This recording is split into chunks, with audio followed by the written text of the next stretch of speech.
নমস্কাৰ ডিজিটেল আসামলৈ আপোনালোক সকলোকে স্বাগতম জনাইছো আমি আলোচনা কৰি আছো বিএড এন্ট্ৰেন্স এক্সামৰ বাবে ইণ্ডিয়ান এডুকেশ্যন কমিশনছ বিলাকৰ বিষয়ে আমি আলোচনা কৰি আছো অলৰেডি আমি হান্টাৰ কমিশন সেডলাৰ কমিশন এই বিষয়ে আলোচনা কৰিলো আৰু আজিৰ এই ভিডিঅ'টিত আমি আলোচনা কৰিম হাৰ্টক কমিটি আৰু ৱাৰ্ধা স্কিমৰ বিষয়ে আমি আলোচনা কৰিম তো ইয়াতে আমি কুৱেশ্যন এনসাৰৰ লগতে কনসেপ্টটো বুজিবলৈ ট্ৰাই কৰিম আৰু এই ভিডিঅ'সমূহ সকলোবিলাক বিএড এন্ট্ৰেন্স এক্সামৰ বাবে প্ৰয়োজনীয় হ'ব গতিকে যদি আপোনালোকে এতিয়াও আগৰ ভিডিঅ'বিলাক চোৱা নাই বিএড এন্ট্ৰেন্স এক্সামৰ প্লেলিষ্টত গৈ আপোনালোকে আগৰ সকলোবোৰ ভিডিঅ' চাব পাৰিব তো এইখিনিতে আপোনালোক জনাব বিচাৰিছো যদি আপোনালোকে বিএড এন্ট্ৰেন্স এক্সামৰ প্ৰিপাৰেচন কৰি আছে তো এই কোৰ্সটো আপোনালোকে পাৰচেজ কৰিব পাৰে ইয়াত পিডিএফ নোটছ আপোনালোকে পাব teaching aptitude ethics educational issues reasoning numerical abilities general knowledge English আৰু কাৰেণ্ট এফেয়াৰ্স তো এই টপিকবিলাক আপোনালোকে ডিটেইলছত পাব কাৰেণ্ট এফেয়াৰ্স বিলাকো আপোনালোকে আপডেটেড পাব আপডেট হৈ থাকিব ঠিক আছে তো যদি আপোনালোকে ইন্টাৰেস্টেড হয় ডিজিটেল আসাম মোবাইল এপটো ডাউনলোড কৰি ল'ব তাত আপোনালোকে কোৰ্সসমূহ পাৰচেজ বা এক্সেছ দুটাই কৰিব পাৰিব আৰু যদি আপোনালোকে ৱেবৰ পৰা পাৰচেজ কৰিব বিচাৰে digitalasam.in এই ৱেবসাইটটো ভিজিট কৰিব তাৰ পৰা আপোনালোকে পাৰচেজ আৰু এক্সেছ কৰিব পাৰিব ঠিক আছে তেতিয়াহলে আমি আৰম্ভ কৰিছো আজিৰ ভিডিঅ'টি তো আমি যিমানখিনি আলোচনা কৰিলো বা আজি যি আলোচনা কৰিম এই দুখন কমিটি বা কমিশন প্ৰি ইন্ডিপেন্ডেন্ট সময়ছোৱাৰ হয় ভাৰত স্বাধীনতাৰ আগৰ সময়ছোৱাৰ হয় আৰু ভাৰত স্বাধীনতাৰ পিছত কি আছে ইম্পৰ্টেন্ট হেখিনি আমি আলোচনা কৰিম পৰৱৰ্তী ভিডিঅ'সমূহত ঠিক আছে তো প্ৰথম প্ৰশ্নটোলৈকে আমি আইছো প্ৰথম প্ৰশ্নটো আমাক সুধিছে Hartog committee was appointed in which year যে হাৰ্টক কমিটি কোনটো ইয়াৰত এপয়েন্ট কৰা হৈছিল তো উত্তৰ অপচন নম্বৰ সি হ'ব 1929 গতিকে 1929 চনত হাৰ্টক কমিটি এপয়েন্ট কৰা হৈছিল আৰু এই কমিটিখনে কি ৰেকমেন্ড কৰিছিল যে যেটো এডুকেশ্যনৰ যেটো ষ্টেণ্ডাৰ্ড হ'ব লাগে যেটো মানদণ্ড হ'ব লাগে শিক্ষাৰ এই মানদণ্ডটো যথেষ্ট ডাউনফল হৈছিল তো আমি আগৰ কমিটি বিলাকত পাইছো যে ইউনিভাৰ্সিটি বা কলেজ এইবিলাক বঢ়োৱাৰ ওপৰত গুৰুত্ব দিছিল আমি অলৰেডি ডিসকাস কৰি আহিছো সেই কমিশনছ বিলাকৰ বিষয়ে গতিকে যেতিয়া এডুকেশ্যনাল ইনষ্টিটিউচনছ বিলাক ইনক্ৰিজ কৰা হল নাম্বাৰ বঢ়োৱা হল সংখ্যা বঢ়োৱা হল তেতিয়া কি হল কোৱালিটি কমি গল এডুকেশ্যনৰ যেটো ষ্টেণ্ডাৰ্ড মানদণ্ড হেতু কমি গল ইনষ্টিটিউচন বা প্ৰতিষ্ঠানটো বাঢ়ি গল কিন্তু মানদণ্ডটো কমি গল গতিকে তাৰ কাৰণে এই যে হাৰ্টক কমিটি এপয়েন্ট কৰা হৈছিল আৰু ৰেকমেন্ড কৰা হৈছিল যে কি মেজাৰ্স লব লাগিব কি পদক্ষেপ লব লাগিব যাতে এই যে মানদণ্ড যে ডাউনফল হৈছে এয়া যাতে ঠিক কৰিব পৰা যায় বা এয়া সমস্যাটো সমাধান কৰিব পৰা যায় তাৰ কাৰণে গতিকে এডুকেশ্যনাল ইনষ্টিটিউচন স্কুল কলেজ এইবিলাক যেতিয়া সংখ্যা বাঢ়ি গল তেতিয়া ষ্টেণ্ডাৰ্ড অফ এডুকেশ্যন বা শিক্ষাৰ মানদণ্ডটো কমি গৈছিল তো ইয়াক কেনেদৰে ওভাৰকাম কৰিব পাৰে তাৰ ওপৰত ইয়াৰ নেসেসাৰী কিছুমান ৰেকমেন্ডেশনছ দিছিল হাৰ্টক কমিটিয়ে ঠিক আছে কেতিয়া গঠন কৰা হৈছিল মনত ৰাখিব 1929 ত নেক্সট কুৱেশ্যন লৈকে আহিম এতিয়া কুৱেশ্যন নম্বৰ 2 লৈকে ইয়াতে সুধিছে who was chairman of the committee on education appointed in 1929 গতিকে 1929 ৰ যিখন আমাৰ কমিটি হয় সেইখন হৈছে হাৰ্টক কমিটি গতিকে কমিটিখনৰ চেয়াৰম্যান কোন আছিল হেতু হৈছে প্ৰশ্ন আৰু ইয়াৰ উত্তৰটো হ'ব অপচন নম্বৰ বি হ'ব ছাৰ ফিলিপ হাৰ্টক গতিকে তেওঁৰ নামেৰে কমিটিখনৰ নাম দিয়া হৈছিল হাৰ্টক কমিটি চেয়াৰম্যান কোন মনত ৰাখিব ছাৰ ফিলিপ হাৰ্টক ঠিক আছে নেক্সট কুৱেশ্যন লৈকে আহিম এতিয়া কুৱেশ্যন নম্বৰ 3 লৈকে ইয়াতে উদিছে দা হাৰ্টক কমিটি মেইনলি ফোকাসড অন যে হাৰ্টক কমিটি কিহৰ ওপৰত ফোকাস কৰিছে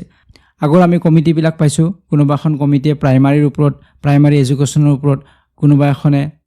হায়াৰ এডুকেশ্যনৰ ওপৰত গতিকে এই হাৰ্টক কমিটি মেইনলি কিহৰ ওপৰত ফোকাস কৰিছে হেতু হৈছে প্ৰশ্ন higher education primary education technical education নে ওমেন্স এডুকেশ্যন তো ইয়াৰ উত্তৰটো হ'ব অপচন নম্বৰ বি হ'ব প্ৰাইমাৰী এডুকেশ্যন গতিকে হাৰ্টক কমিটিয়ে মেইনলি ফোকাস কৰিছিল প্ৰাইমাৰী এডুকেশ্যনৰ ওপৰত আৰু কম গুৰুত্ব দিছিল হায়াৰ এডুকেশ্যনৰ ওপৰত গতিকে প্ৰাইমাৰী এডুকেশ্যনত যিমান বিলাক অভাৱ আছিল বিশেষকৈ যে ষ্টেণ্ডাৰ্ড অফ এডুকেশ্যন শিক্ষাৰ যেটো মানদণ্ড যেটো হ্ৰাস হৈছিল হেতু যাতে ওভাৰকাম কৰিব পাৰে হেতু যাতে নিৰাময় কৰিব পাৰে তাৰ ওপৰত গুৰুত্ব দিছিল হাৰ্টক কমিটিয়ে গতিকে যিখিনি গ্ৰোথ হ'ব লাগিছিল এডুকেশ্যনৰ সেই গ্ৰোথটো যথেষ্ট কম আছিল যাৰ কাৰণে এই হাৰ্টক কমিটি গঠন কৰা হৈছিল আৰু হাৰ্টক কমিটিয়ে বিভিন্ন ধৰণৰ ৰেকমেন্ডেশন দিছিল ঠিক আছে নেক্সট এতিয়া কুৱেশ্যন লৈকে আহিম কুৱেশ্যন নম্বৰ 4 লৈকে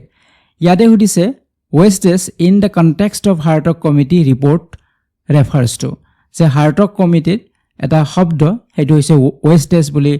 তাত উল্লেখ কৰা আছিল গতিকে ইয়াত এই wastes শব্দটোৰ অৰ্থ কি বা কাক বুজাইছে হেতু হৈছে প্ৰশ্ন এটো হাৰ্টক কমিটিৰ লগত ৰিলেটেড এটা ওয়াৰ্ড হয় তো ইয়াৰ উত্তৰটো হ'ব অপশ্যন নম্বৰ এ হ'ব high drop out rates in primary education যে প্ৰাইমাৰী এডুকেশ্যনত যথেষ্ট ড্ৰপ আউট দেখা পোৱা গৈছিলে যে ল'ৰা ছোৱালীয়ে প্ৰাইমাৰী এডুকেশ্যন কমপ্লিট নকৰাকৈ তেওঁলোকে স্কুল বাদ দিছিলে ইয়াক ড্ৰপ আউট বুলি কোৱা হয় গতিকে ড্ৰপ আউট ল'ৰা ছোৱালীৰ সংখ্যা যথেষ্ট বৃদ্ধি পাইছিলে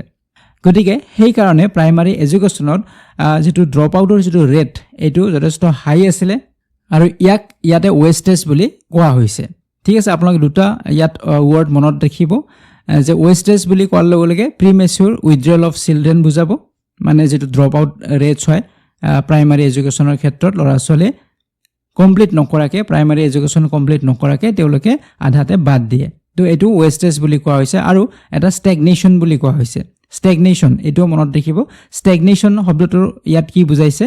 যে কিছু ল'ৰা ছোৱালী আছে যি এটা ক্লাছতে তেওঁলোকে বাৰে বাৰে পঢ়ি আছে বা তেওঁলোকে ফেইল কৰি আছে গতিকে children staying in the same class for more than 1 year এবছৰতকৈ বেছি তেওঁলোকে এটা ক্লাছতে আছে তেওঁলোকে প্ৰমোট হোৱা নাই তেওঁলোকে আগবাঢ়িব পৰা নাই এতিয়া এইটো কি বুলি কোৱা হৈছে ষ্টেগনেশ্যন বুলি কোৱা হৈছে গতিকে ৱেষ্টেজ এণ্ড ষ্টেগনেশ্যন এই দুটা পইণ্ট মনত ৰাখিব এই দুটাই হাৰ্টক কমিটিৰ লগত ৰিলেটেড হয়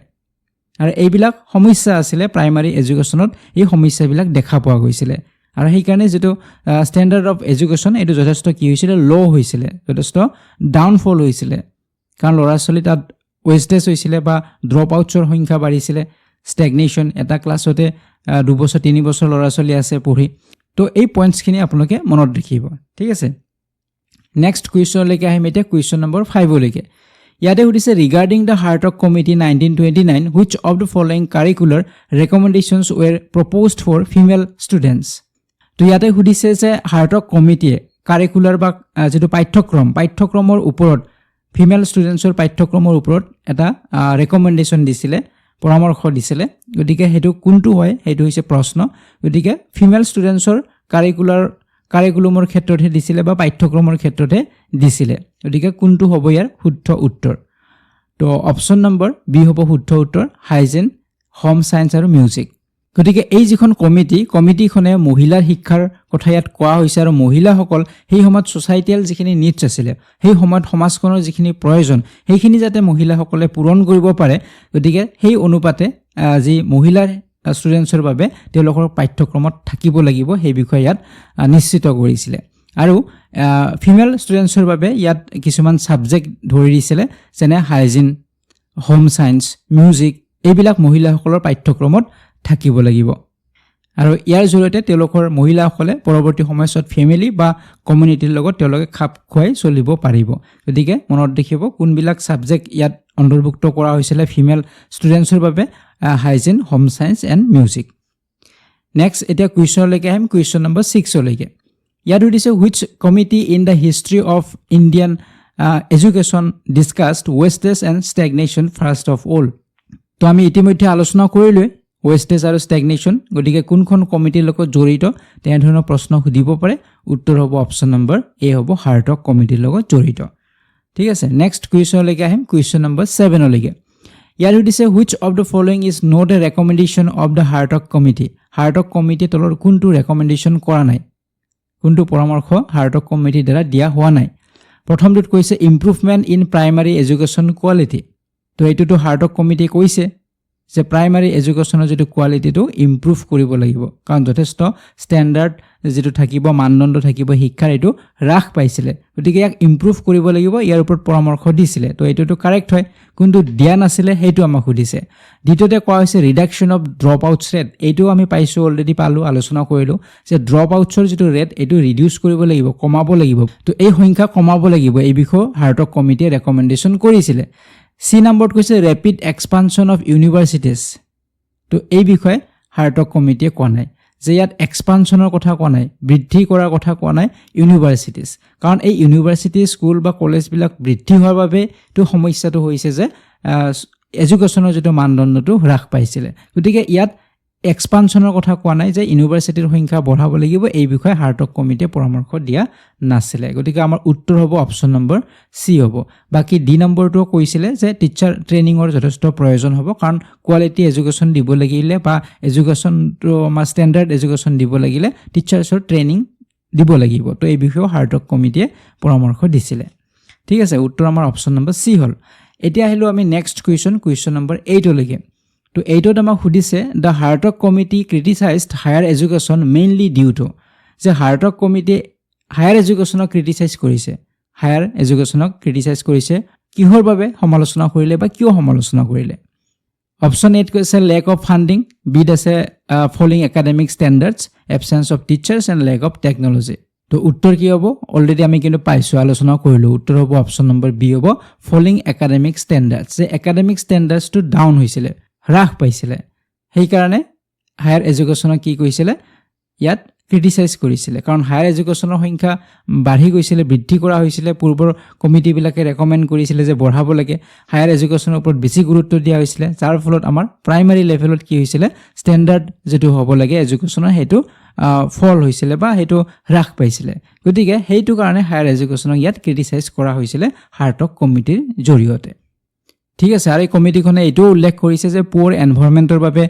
এই যিটো ষ্টেণ্ডাৰ্ডটো হ্ৰাস পাইছিলে শিক্ষাৰ মানদণ্ড হ্ৰাস পাইছিলে এনভাইৰনমেণ্ট পুৱাৰ আছিলে বা নিৰ্বিচাৰে এডমিশ্যন দিয়া হৈছিলে কোনো বিচাৰ কৰা হোৱা নাই যাক তাক এডমিশ্যন দিয়া হৈছিলে ড্ৰপ আউটছৰ সংখ্যাও বাঢ়ি গৈছিলে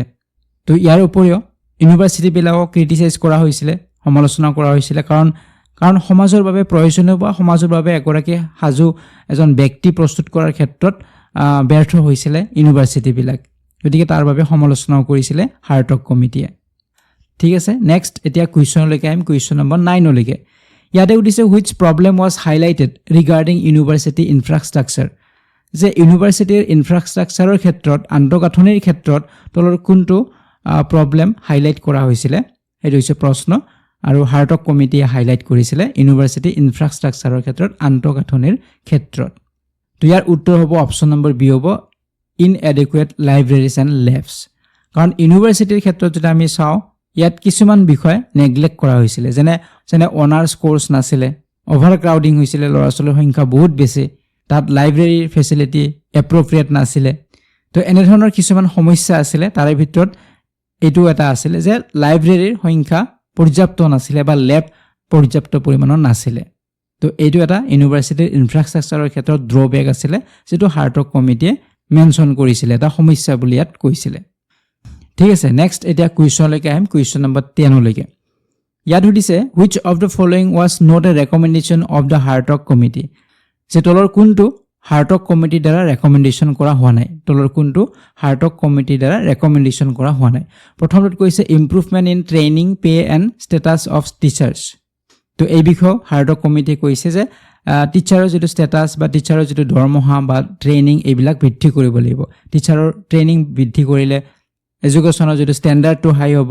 ঠিক তেনেদৰে টিচাৰ্ছৰ পে'মেণ্ট বা ষ্টেটাছ এইবিলাক বৃদ্ধি কৰিব লাগিব বুলি ৰেকমেণ্ডেশ্যন কৰিছিলে হাৰ্টক কমিটিয়ে তো এইটো শুদ্ধ বিট কৈছে establishing affiliating universities for higher education তো এই বিষয়ে কৈছে যে হায়াৰ এডুকেশ্যনৰ ক্ষেত্ৰত ইউনিভাৰ্চিটিজ এফিলিয়েট কৰিব লাগিব সেই বিষয়ে ইয়াত কোৱা হৈছে চি নম্বৰত কৈছে fixing the primary courses duration to 4 years আৰু প্ৰাইমাৰী যেটো কোৰ্স হ'ব প্ৰাইমাৰী এটো ডিউৰেশ্যন 4 years হ'ব 4 বছৰ প্ৰাইমাৰীত পঢ়িব লাগিব সেই বিষয়ে কৈছিলে তো এটো একেবাৰে কাৰেক্ট হয় গতিকে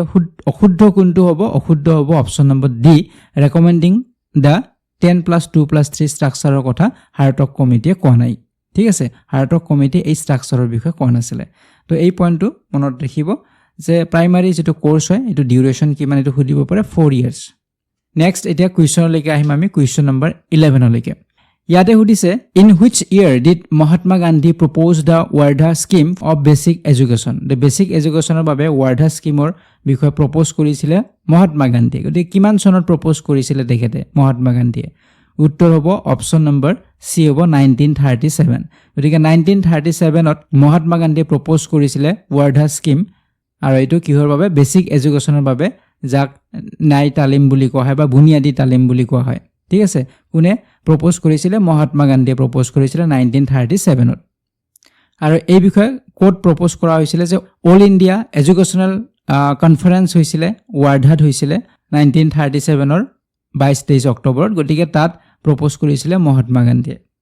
ঠিক আছে নেক্সট কুৱেশ্যনলৈকে আহিম এতিয়া কুৱেশ্যন নম্বৰ 12 লৈকে ইয়াত দিছে who chaired the committee form to implement the Wardha scheme of education গতিকে ইয়াত সুধিছে কোন চেয়াৰমেন কোন আছিলে এই কমিটিখনৰ সেই বিষয়ে সুধিছে তো উত্তৰ হ'ব অপশ্যন নম্বৰ সি ডক্টৰ জাকিৰ হুছেইন গতিকে মহাত্মা গান্ধীয়ে প্ৰপ'জ কৰিছিলে এই বিষয়ে আইডিয়াটো দিছিলে অলৰেডি আমি আলোচনা কৰিলো ৱাৰ্ডাত 1937ত আৰু ডক্টৰ জাকিৰ হুছেইনক চেয়াৰমেন পতা হৈছিলে এই কমিটিখনৰ ঠিক আছে চেয়াৰমেন বুলি সুধিলে ডক্টৰ জাকিৰ হুছেইন নেক্সট এটা কুৱেশ্যনলৈকে আহিম কুৱেশ্যন নম্বৰ 13 লৈকে ইয়াত দিছে what was the main philosophy behind the warder scheme of education যে ৱাৰ্ডাৰ স্কিম অফ এডুকেশ্যনৰ পিছত কি মেইন ফিলচফি ইয়াত দৰ্শন ইয়াত আছে সেই বিষয়ে সুধিছে তো উত্তৰ হ'ব অপশ্যন নম্বৰ সি হ'ব ক্ৰাফ্ট চেণ্টাৰ্ড এডুকেশ্যন ন্যায় তালিম যে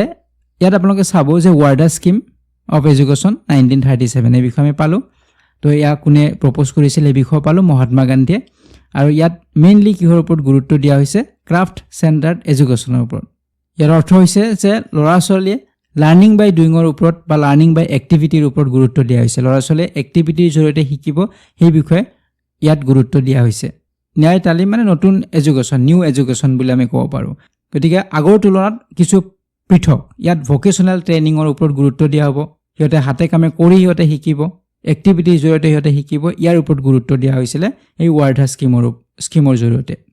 তো ইয়াত আৰু মনত ৰাখিব যে কম্পালচাৰী এডুকেশ্যনৰ কথাও কৈছে 7 বছৰৰ পৰা 14 বছৰ বয়সৰ ল'ৰা ছোৱালীয়ে কম্পালচাৰী এডুকেশ্যন হ'ব লাগিব বাধ্যতামূলক হ'ব লাগিব সেই বিষয়ে কৈছে আৰু ইয়াত যেটো কাৰিকুলাম থাকিব পাঠ্যক্ৰম থাকিব তো ইয়াত ভকেশ্যনেল ক্ৰাফ্ট থাকিব যেনে ধৰক স্পিনিং ৱেভিং এগ্ৰিকালচাৰ এইবিলাক বিষয়ত অন্তৰ্ভুক্ত হৈ থাকিব মানে ভকেশ্যনেল ট্ৰেইনিং ইহঁতক দিয়া হ'ব যাতে ইহঁতে পৰৱৰ্তী সময়ত সেই কাম কৰি ইহঁতে জীৱিকা নিৰ্বাহ কৰিব পাৰে গতিকে ৱেভিং হওক কাপোৰ বোৱা বা খেতি হওক বা সূতা কটা তো এনে ধৰণৰ ট্ৰেইনিংবিলাক দিয়াৰ ব্যৱস্থা কৰা হৈছিলে বা পাঠ্যক্ৰমত এইবিলাক অন্তৰ্ভুক্ত থাকিব ঠিক আছে তো সেইটো উত্তৰ আমাৰ অপশ্যন নম্বৰ সি হ'ব ক্ৰাফ্ট চেণ্টাৰ্ড এডুকেশ্যন নেক্সট কুৱেশ্যনলৈকে আহিম এতিয়া কুৱেশ্যন নম্বৰ 14 লৈকে ইয়াতে সুধিছে what was the medium of instruction proposed in ৱাৰ্ডাৰ স্কিম যে ৱাৰ্ডাৰ স্কিমৰ প্ৰপ'জ কৰা হৈছিলে যে ইনষ্ট্ৰাকশ্যনৰ মিডিয়াম কি হ'ব যে যি ল'ৰা ছোৱালীক শিকোৱা হ'ব তো তাৰ মিডিয়াম কি হ'ব মাধ্যম কি হ'ব এই বিষয়ে ৱাৰ্ডাৰ স্কিমত কোৱা হৈছিলে গতিকে কি আছিলে তাত ইংলিছ হিন্দী মাদাৰ টাং নে সংস্কৃত তো উত্তৰ হ'ব অপশ্যন নম্বৰ সি হ'ব মাদাৰ টাং গতিকে ইয়াত ৱাৰ্ডাৰ স্কিমত কোৱা হৈছিলে যে তাত যি শিকোৱা হ'ব ল'ৰা ছোৱালীক যি ইনষ্ট্ৰাকশ্যন দিয়া হ'ব সেয়া মাদাৰ টাং দি হ'ব লাগিব মানে মাতৃভাষাৰ জৰিয়তে ল'ৰা ছোৱালীক শিকাব লাগিব এই পইণ্টটো মনত ৰাখিব গতিকে মহাত্মা গান্ধীয়ে ইয়াত গুৰুত্ব দিছিলে স্কিমখনৰ জৰিয়তে যে এডুকেশ্যন এক্সেচিবল হ'ব লাগিব সকলোৱে যাতে এক্সেছ কৰিব পাৰে সকলোৱে যাতে সেই শিক্ষা লাভ কৰিব পাৰে আৰু সকলো শিক্ষা তেতিয়া লাভ কৰিব পাৰিব ল'ৰা ছোৱালীয়ে যেতিয়া সিহঁতৰ লোকেল লেংগুৱেজ বা সিহঁতৰ যি মাতৃভাষাৰ জৰিয়তে ল'ৰা ছোৱালী যদি শিকিবলৈ দিয়া হয় গতিকে ইংলিছৰ জৰিয়তে যদি শিকিবলৈ দিয়া হয় সকলোৱে এক্সেছ কৰিব নোৱাৰিব গতিকে লোকেল লেংগুৱেজৰ জৰিয়তে সিহঁতক শিকাব লাগিব বা শিকাবলৈ ইয়াত পৰামৰ্শ দিয়া হৈছিলে নেক্সট এতিয়া কুৱেশ্যনলৈকে আহিম কুৱেশ্যন নম্বৰ 15 লৈকে ইয়াত দিছে what was the main objective of ৱাৰ্ডাৰ স্কিমৰ মূল অবজেক্টিভ মূল উদ্দেশ্য কি তো অলৰেডি আমি ডিছকাছ কৰিছোঁ উত্তৰ অপশ্যন নম্বৰ কি হ'ব বি হ'ব self supporting education through productive work গতিকে সেল্ফ সাপোৰ্টিং এডুকেশ্যন হ'ব ইয়াত এডুকেশ্যনটো ল'ৰা ছোৱালীয়ে সিহঁতে নিজে হাতে কামে কৰি এক্টিভিটিৰ জৰিয়তে সিহঁতে এডুকেশ্যন ল'ব যেটো প্ৰডাক্টিভ ৱৰ্ক হ'ব সিহঁতে কিবা এটা প্ৰডিউচ কৰিব সিহঁতে কিবা এটা উৎপাদন কৰিব কিবা এটা বস্তু সিহঁতে হাতেৰে বনাব গতিকে তাৰ ওপৰত গুৰুত্ব দিয়া হৈছিল গতিকে ভকেশ্যনেল যেটো এডুকেশ্যনৰ ওপৰত গুৰুত্ব দিয়া হৈছিল ৱাৰ্ডাৰ স্কিমৰ জৰিয়তে ঠিক আছে সেল্ফ সাপোৰ্টিং সিহঁতে নিজক সাপোৰ্ট কৰিব তো মেইন অবজেক্টিভ কেইটা আপোনালোকে মনত ৰাখিব এটা হৈছে 7 পৰা 14 বছৰ বয়সলৈকে কম্পালসাৰী এডুকেশ্যন ফ্ৰী এণ্ড কম্পালসাৰী এডুকেশ্যন দিব লাগিব এই বিষয়ে কৈছিলে এইটো পইণ্ট মনত ৰাখিব তাৰ পিছত আমি যেটো পালো যে সেল্ফ সাপোৰ্টিং হ'ব লাগিব প্ৰডাক্টিভ ৱৰ্ক কৰি সিহঁতক এংগেজ কৰিব সিহঁতক নেক্সট ইয়াত কোৱা হৈছে যে মাদাৰ টাং প্ৰাইমাৰী মিডিয়াম অফ ইনষ্ট্ৰাকশ্যন যে ল'ৰা ছোৱালীক দিব স্কুলত তো হেতু কি হ'ব লাগিব ভাষাটো মাদাৰ টাং হ'ব লাগিব মাতৃভাষা হ'ব লাগিব এই বিষয় কৈছে গতিকে এইটো এটা অবজেক্টিভ হয় আৰু এডুকেশ্যনটো ৰুৰাল লাইফৰ লগত জড়িত হ'ব লাগিব গাঁৱলীয়া যি লাইফ সিহঁতৰ জীৱন তাৰ লগত জড়িত হ'ব লাগিব ক্ৰাফ্ট বেছড হ'ব লাগিব টিচিং হ'ব লাগিব সিহঁতক ক্ৰাফ্টৰ এইবিলাক শিকাব লাগিব বনোৱাবিলাক শিকাব লাগিব বা বেতৰ বস্তু হ'ব পাৰে কাপোৰৰ সূতাৰ বস্তু হ'ব পাৰে এইবিলাক বনোৱা সিহঁতক শিকাব লাগিব তো এইটো এটা উদ্দেশ্য হয় তো তাৰ উপৰি ইয়াত গুৰুত্ব দিয়া হৈছে মৰেল ডেভেলপমেণ্ট ফিজিকেল আৰু ইণ্টেলেকচুৱেল ডেভেলপমেণ্ট অকল একাডেমিক ক্ষেত্ৰত আগবাঢ়িলে নহ'ব অকল কিতাপত যিখিনি আছে বা সেইখিনিত আগবাঢ়িলে নহ'ব একাডেমিক ক্ষেত্ৰত ইয়াত মৰেল ডেভেলপমেণ্টো হ'ব লাগিব, নৈতিকতাৰ বিকাশ হ'ব লাগিব, শাৰীৰিক বিকাশ হ'ব লাগিব আৰু মানসিক বিকাশ সিহঁতৰ হ'ব লাগিব। তো এই বিষয়ে উল্লেখ কৰিছিলে ৱাৰ্ডা স্কিমত। তো এইকেইটা আছিলে মূল অবজেক্টিভ বা উদ্দেশ্য। নেক্সট কুৱেশ্যনলৈকে আহিম এতিয়া, কুৱেশ্যন নম্বৰ 16লৈকে। ইয়াতে সুধিছে the background of Wardha scheme is link to which act, যে ৱাৰ্ডা স্কিমৰ যিটো বেকগ্ৰাউণ্ড যদি চাওঁ, এইটো কোনখন এক্টৰ লগত জড়িত হয়, এখন এক্টৰ লগত ই জড়িত হয়, কোনখন এক্টৰ লগত ই জড়িত হয়। তো উত্তৰ হ'ব অপশ্যন নম্বৰ চি হ'ব গভৰ্ণমেণ্ট অফ ইণ্ডিয়া এক্ট 1935। গতিকে গভৰ্ণমেণ্ট অফ ইণ্ডিয়া এক্ট 1935ৰ লগত ই জড়িত হয়। নেক্সট এতিয়া কুৱেশ্যনলৈকে আহিম, কুৱেশ্যন নম্বৰ 17লৈকে। ইয়াতে সুধিছে which of the following best describes the Wardha scheme's approach, যে তলৰ কোনটোৱে ৱাৰ্ডা আঁচনিৰ পদ্ধতিৰ সৰ্বোত্তম বৰ্ণনা কৰিছে, ৱাৰ্ডা আঁচনিৰ পদ্ধতিৰ সৰ্বোত্তমভাৱে বৰ্ণনা কৰিছে তলৰ কোনটোৱে। তো ইয়াৰ উত্তৰ হ'ব অপশ্যন নম্বৰ বি হ'ব চাইল্ড চেণ্টাৰ্ড, যে ৱাৰ্ডা স্কিমত আমি যিখিনি পালোঁ এইখিনিত যিটো এডুকেশ্যনটো কেনেধৰণৰ হয়, চাইল্ড চেণ্টাৰ্ড হয়, শিশুকেন্দ্ৰিক হয়। কাৰণ ল'ৰা ছোৱালীয়ে সিহঁতে হাতে কামে কৰি শিকিব, সিহঁতে এক্টিভিটিৰ জৰিয়তে সিহঁতে শিকিব, সিহঁতে প্ৰডাক্টিভ সিহঁতৰ এডুকেশ্যন হ'ব, সিহঁতে কিবা এটা প্ৰডিউচ কৰিব, উৎপাদন কৰিব। গতিকে এইটো চাইল্ড চেণ্টাৰ্ড হয়। শিক্ষকে সকলো কৰি দিয়া নাই, শিক্ষকে বুজাই দিছে, দেখুৱাই দিছে, তাৰপিছত ল'ৰা ছোৱালীয়ে নিজে নিজে সেয়া আয়ত্ব কৰিছে, গতিকে চাইল্ড চেণ্টাৰ্ড হ'ব। তো ইয়াতে আৰু মনত ৰাখিব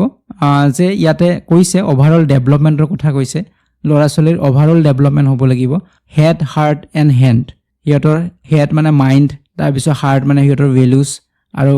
হেণ্ড মানে হৈছে প্ৰেক্টিকেল স্কিলছ, সিহঁতৰ স্কিল থাকিব লাগিব।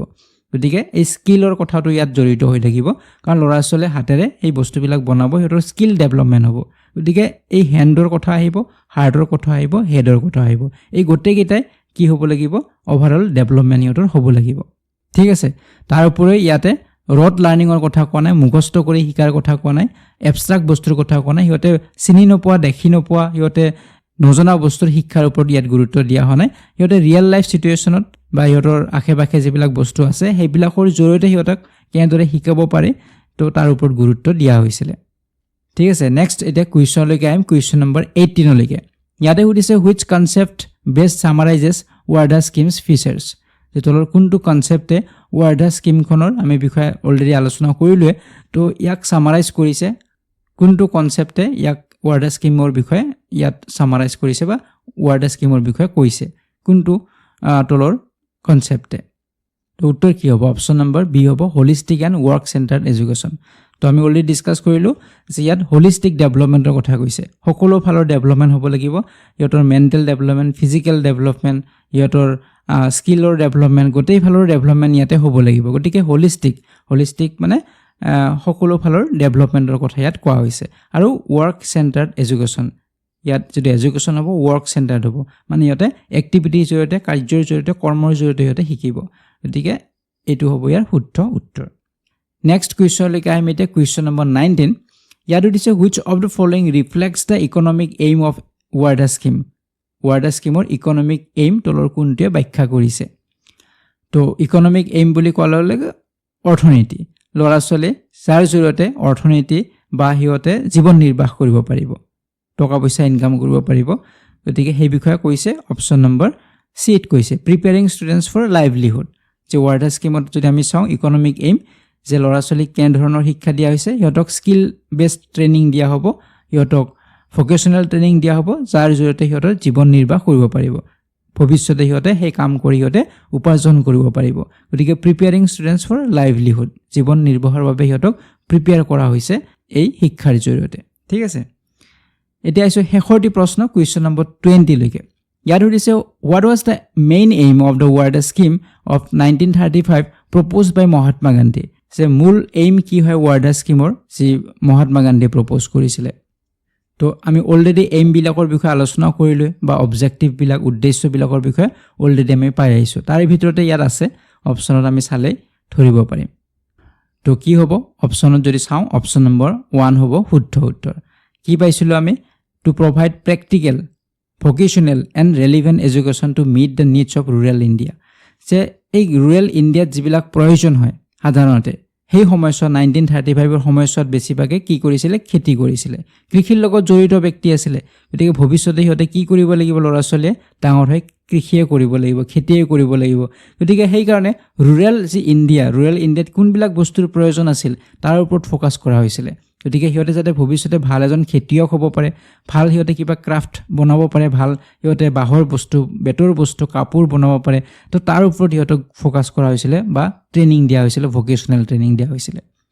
ঠিক আছে গতিকে ভোকেশনাল দিব লাগিব ৰেলেভেন্ট এডুকেশ্যনো দিব লাগিব সিহঁতক তাৰ লগত জড়িত আৰু প্ৰেক্টিকেল হ'ব লাগিব সেই সময়ছোৱাত ইন ফিউচাৰ সিহঁতক যি প্ৰয়োজন হ'ব তাৰ শিক্ষা সিহঁতক দিব লাগিব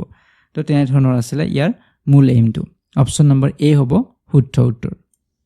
ঠিক আছে তো আজিৰ এই ভিডিঅ'টিত আমি হাৰ্টক কমিটি আৰু ৱাৰ্ধা স্কিমৰ বিষয়ে আলোচনা কৰিলোঁ আৰু এই দুখনে প্ৰি ইণ্ডিপেণ্ডেণ্ট সময়ছোৱাৰ হয় আৰু ইয়াৰ পিছত আমি আলোচনা কৰিম পোষ্ট ইণ্ডিপেণ্ডেণ্ট বা স্বাধীনতাৰ পিছৰ কোনবিলাক কমিশ্যন ইম্পৰ্টেণ্ট হয় সেইবিলাকৰ বিষয়ে আমি আলোচনা কৰিম পৰৱৰ্তী ভিডিঅ'ত